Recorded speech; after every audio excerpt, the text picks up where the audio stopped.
Hi, welcome to today's show. This is the Sedona Soul Sisters, and our topic today is the next step of your life purpose. Before we get started with that, I want to say a special hello to our listeners in Tallinn, Estonia. I love we have listeners in Estonia. Thank you so much for being here with us today. It's great to have you. Today's topic again, the next step of your life purpose. And what brought this whole thing up is it happened to me, and then I started seeing it happen for a lot of my clients and students. You are called to a life purpose, and you think, oh, this is what I'm going to do the rest of my life. And then you're called to do something else. And, in my experience, it's so funny. Like for me, I look back at all my careers, which was radio, mental health, and now spirituality. And I used to think, what a weird assortment of career choices, but no. Each one of those prepared me for what I do now. So I know that like everything we do, everything we're called to do, we are supposed to do, but it doesn't mean you're going to do that forever. And I certainly haven't. Has that happened for you too, Sedona? I would say definitely not. I think this idea, the whole concept of a life purpose, can seem almost stressful, like this is the rest of my life. And it's not true, at least in my case either, that life purposes change over time as you change, in terms of what your direction is going to be next. So I take it one day at a time. Me too. And I remember when I worked in radio, and by the way, I loved working in radio. It was so creative and so fun. And I made great money for that time. And I was a single parent, and my daughter loved it. And I was hearing that I needed to go back to school and pursue degrees in mental health and work in that field. And I had never thought about that. And I'm like, I finally gave in. I'm like, fine. So I was still working in radio, got that degree, worked in mental health for 16 years. And during that last year and a half, I was hearing from my angels, now you need to move to Sedona and you got to do your spiritual work full time using your actual face and your name, because I'd been doing it anonymously for a long time, part-time. And I didn't want to do that. And I would say that I was very resistant, and I put it off as long as I could. And I felt like I was hanging onto the door frame for dear life, and they had to pull me over, but it has been the best possible thing for me. And I thought I loved radio. I really thought I loved mental health, but I love this so much more. And so it's interesting, like what you're guided to do, whether you're hearing your angels or whether it's inner guidance, your higher self, boy, they know what you need. They know what you're here to do and what you are supposed to accomplish. Definitely. I would say though, especially when you're young, I've just been actually doing some substitute teaching in the school systems with 12th graders the other day. You don't always know what your life purpose, and it can be very daunting. So if you don't have angels speaking to you and you're not getting really direct answers, I would just start looking at things that you enjoy doing in your life and kind of go from there, as opposed to putting this big blanket statement on, like, I have to find my life purpose. Just dabble in different things. And even if you're older, life purposes don't just start at a young age. They're at any age, a new life purpose could come in. With parents, that period of time where they're parenting, that can be their life purpose. And then when their children, graduate from the home, there tends to be a new calling, a new life purpose. So it can be affected by age. It could be affected by a crisis that you have in your life, and all of a sudden you're fired from the job you've had for so long and loved. It's like, this is a calling time to really be watching out, what is my life purpose now? So I want to get hung up on having to know the big scheme of it all. Like I said, it's not a day by day, because you want to engage in your life purpose for the duration that you're being called to, either a certain profession or a certain activity. And it's not all work either. It can be Your life purpose could be in volunteer. My life purpose is perhaps working with children. My life purpose is, it could be my life purpose is meditating and I'm bringing peace into the world. I have a regular job, have a family, but my life purpose is not solely that family system. It is what I do at night before I go to bed and the healing that I provide for myself and the world. So it can be in many different forms. And even you could have life purposes in like your family life purpose, your work life purpose, your hobbies life purpose. It could be a little bit more broad than having to be so specific on one thing that could create a pressure for you. That's absolutely true. And focusing today on having a life purpose and then feeling like, oh, I don't feel called to do that anymore. Now I think I should do this. The same thing is true. I mean, people will come and they say, I had such a passion for this work and now I don't. And I don't know what to do with that. And it's really the same kind of process. I tell them, if you do go back to what you used to love, see, and not necessarily for a living, but get back involved with some things you used to really enjoy and be passionate about and explore. I think that exploring piece is so important because you can't logic your way to the next step on your life journey. You have to be open to the guidance. Roz, you're making me seasick. For those of you watching, Roz's head is going up and down and up and down.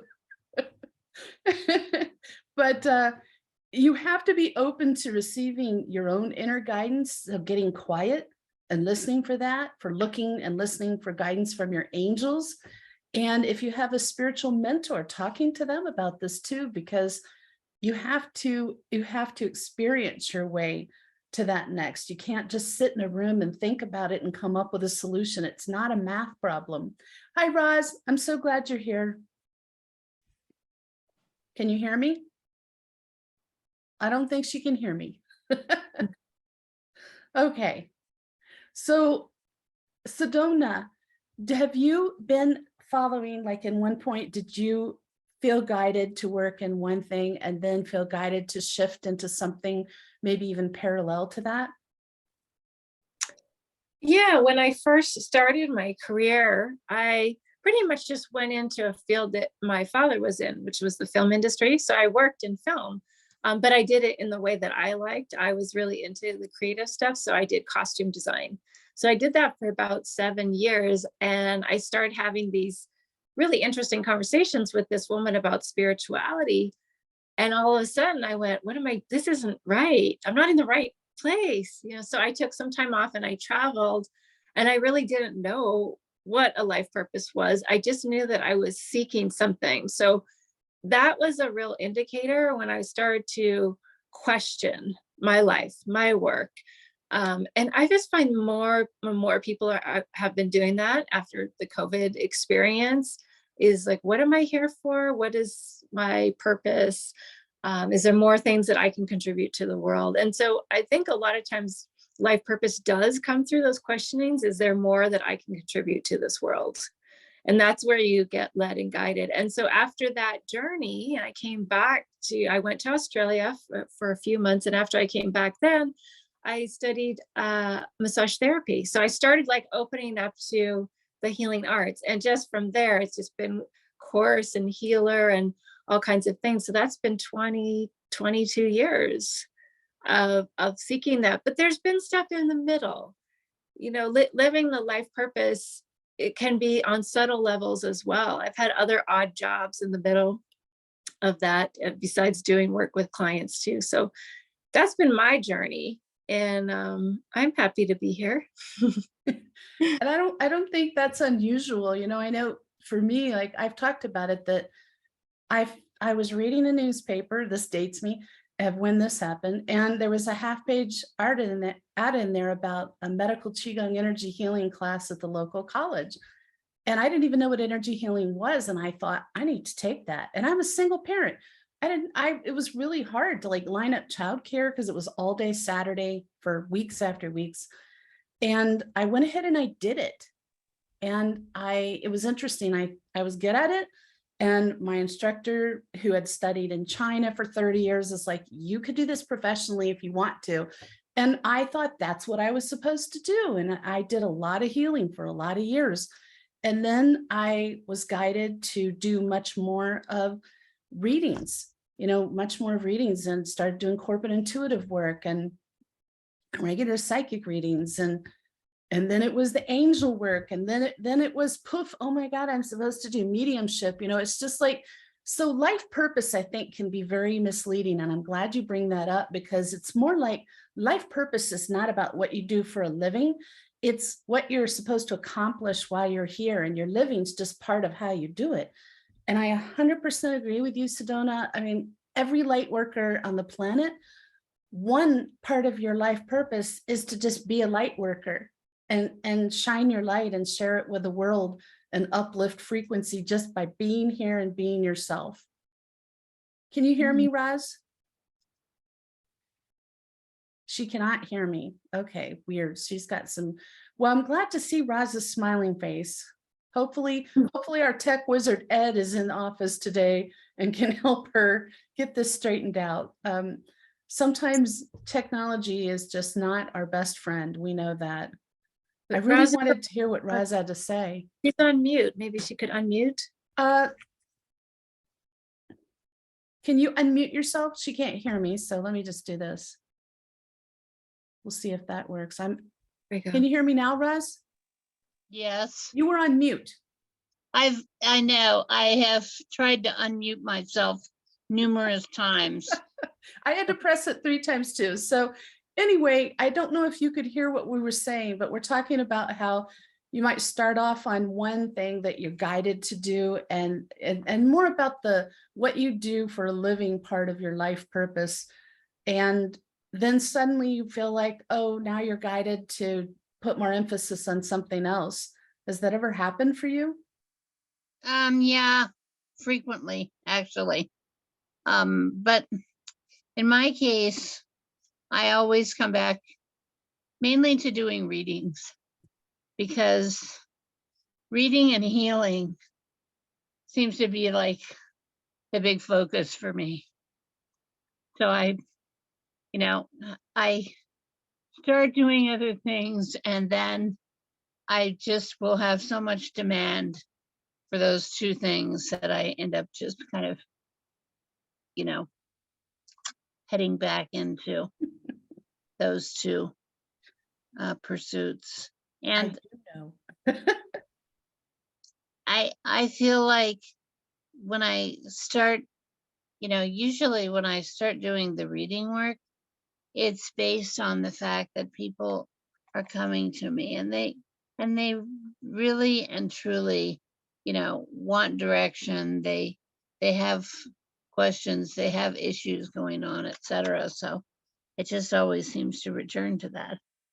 I think that you and I have had this conversation a couple times, that a way that you can know you might be done with something and God has a different plan for you, because we both have had aspects of our business we've said, I don't think I'm going to do that anymore. And then you just get more and more and more of it. So clearly you're not done with it. Clearly you're supposed to continue with it. You're helping people tremendously. And I think that's just the way it goes sometimes. So we can't make that part of our path be over either.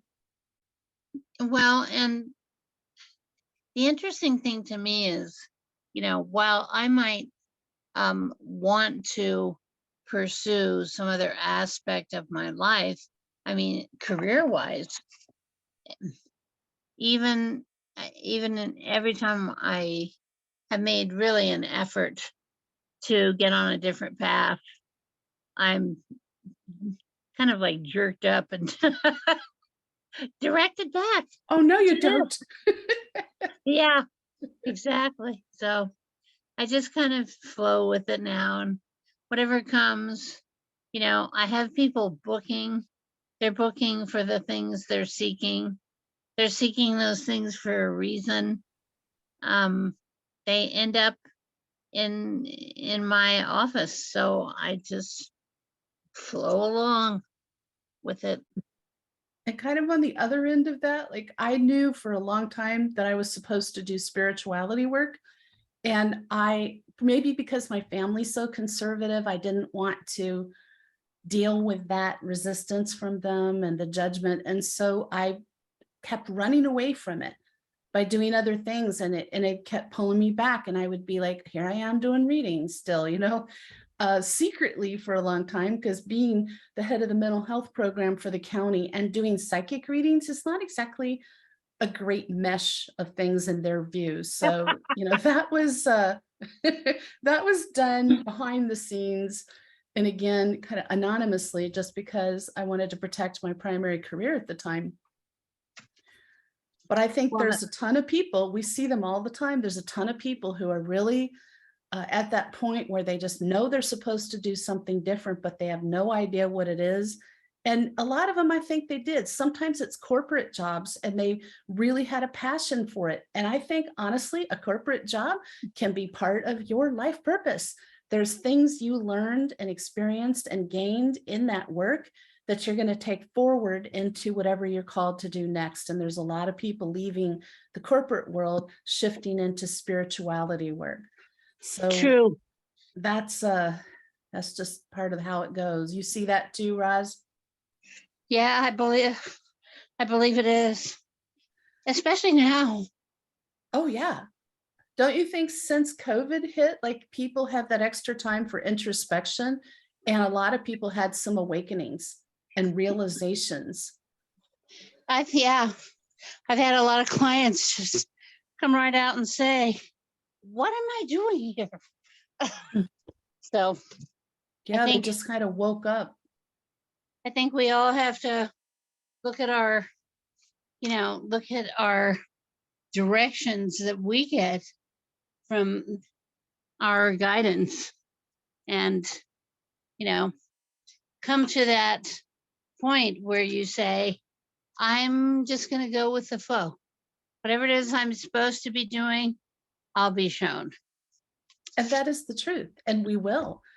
And the hardest thing to me with clients and students is calming them down and helping them. We talk about that in the office, that everything in divine time.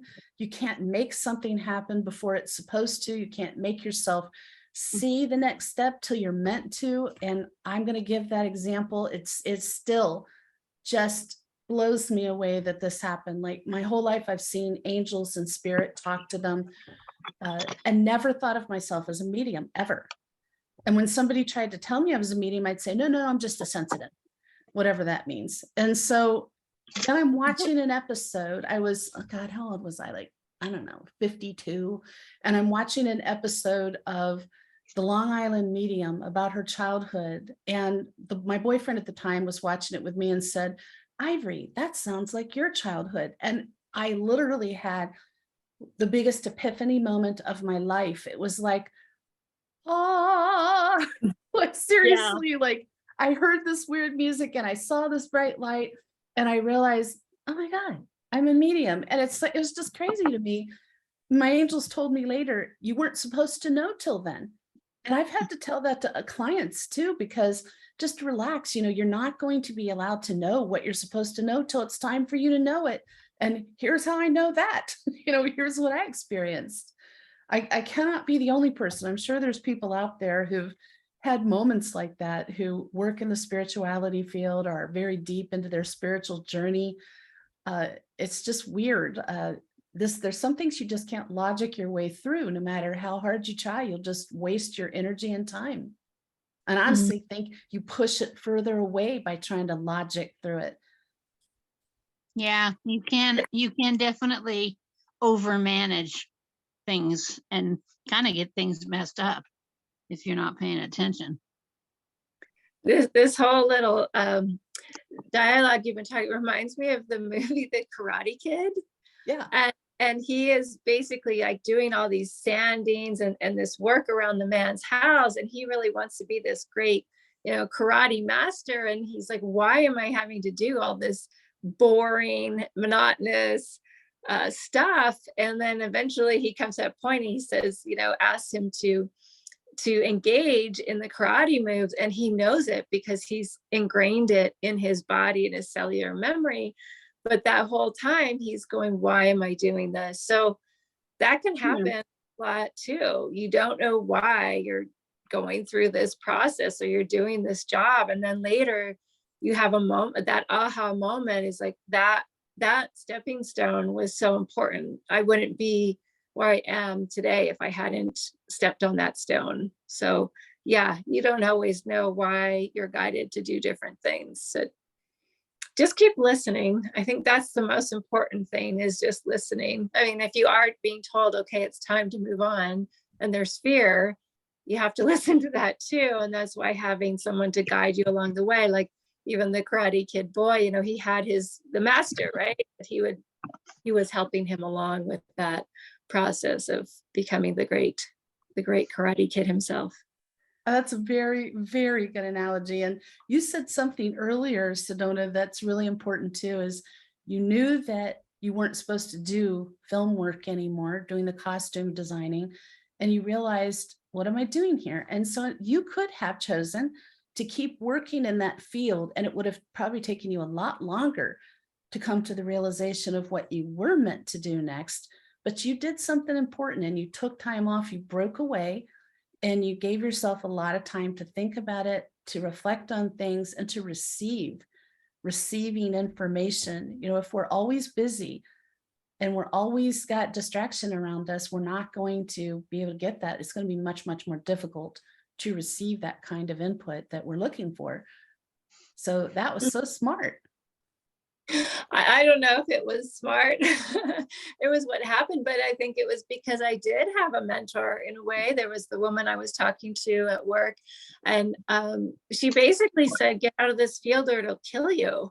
Those are pretty harsh words, you know, and she kind of said it jokingly at the same time. So I didn't know how to take it, because she would be like that with me, you know, where I'd have to kind of question, is she serious, or is she just, you know, being sarcastic with me? But it wasn't that she did anything, but what the words and the penetration of her voice, it just stopped me in my tracks. And I just realized I do have to make a change. And sometimes life is a little harsher with you in that, where you'll get a really strong statement, especially if you've been. Uh-oh, I think we just froze. Sedona just froze. So I'm going to take over here and talk a little bit till she unfreezes. We have the worst internet in Sedona, and I'm not in Sedona right now, so mine's hanging in there, but the internet in Sedona really lacks a lot. I want to just say, if you're not sure what you're supposed to do, it's good to do a little getaway. I think a lot of people do come to the Sedona area for that reason, is they know that they need to reflect on things. They want to get away from their normal routine, break away, and have some solitude, some beautiful scenario. And I'm not paid by the Chamber of Commerce to say this. You don't have to go to Sedona to have this happen. You can go to any place that speaks to your soul, any place that feels good to you, that you enjoy spending time there. It's beautiful. The energy feels good to you.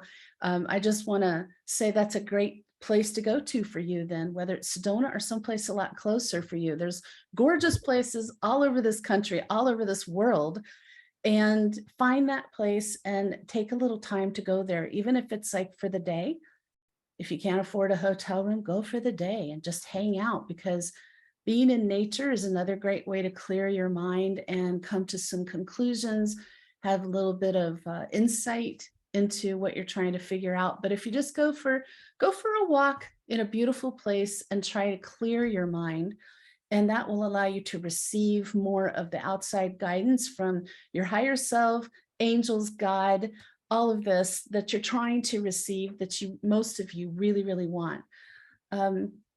I want to say we must have lost internet at the office, because we lost Roz and Sedona. And so sorry about that. Now it's me. It's turned into just me, but we just have a few minutes left anyway. So if you have questions about any of this, if you are, whether you're in the early process of figuring out you do have a life purpose and you're just not sure what it is, how to get there, or you're at that point we're talking about today where you've been working a life purpose, a life career, a mission. I like call a mission. This job, this work is my mission. And then suddenly you're called, you think you're supposed to do something else, or sometimes add something else to that. So let's say you've always been a yoga instructor and now you feel guided to do Akashic Records readings too. You don't have to decide. This is something my angels had a talking to with me about, because I knew I had gifts as a reader, as an angel communicator, as a medium, as a healer, and I was asking them, which one should I focus on? And they finally said, why are you trying to focus? Do it all. And so that's what I did. And for me, it's been great because I love variety. And so it's really fun to do different types of sessions with people, and keeps things fresh and exciting and interesting, and don't feel like you got to box yourself in either. So if you have questions about this for yourself, you might want to visit our website, check it out. You'll see more about our business, more about us individually, myself, Roz, Sedona, and there's a few other people working there who are not on the show, so you can check them out as well. Our website is SedonaSoulSisters.com, and we are based in Sedona, Arizona. So we want to thank you again for listening today, and please subscribe to our podcast and like us, because it just puts a big smile on our face. Tune in next Friday. The topic is Bradshaw Ranch, UFOs and paranormal activity. Bradshaw Ranch is located in Sedona, Arizona, and it is similar to Skinwalker Ranch. If you watch that show on TV, similar activity to what's going on there. And we're going to talk about what's been reported there, some locals' experiences, including my own, because my paranormal investigative group has gone out a couple times to do some things there. And we actually were supposed to go last weekend, but weather would not permit. So we'll be going out there again soon. But we'll be telling you about what the locals have experienced there, and about the government activity there. It's very interesting. So it'll also be a pre-recorded show. Just know that. So there won't be a live show next Friday, but the following one will be. And in the meantime, we hope you have an enlightening week.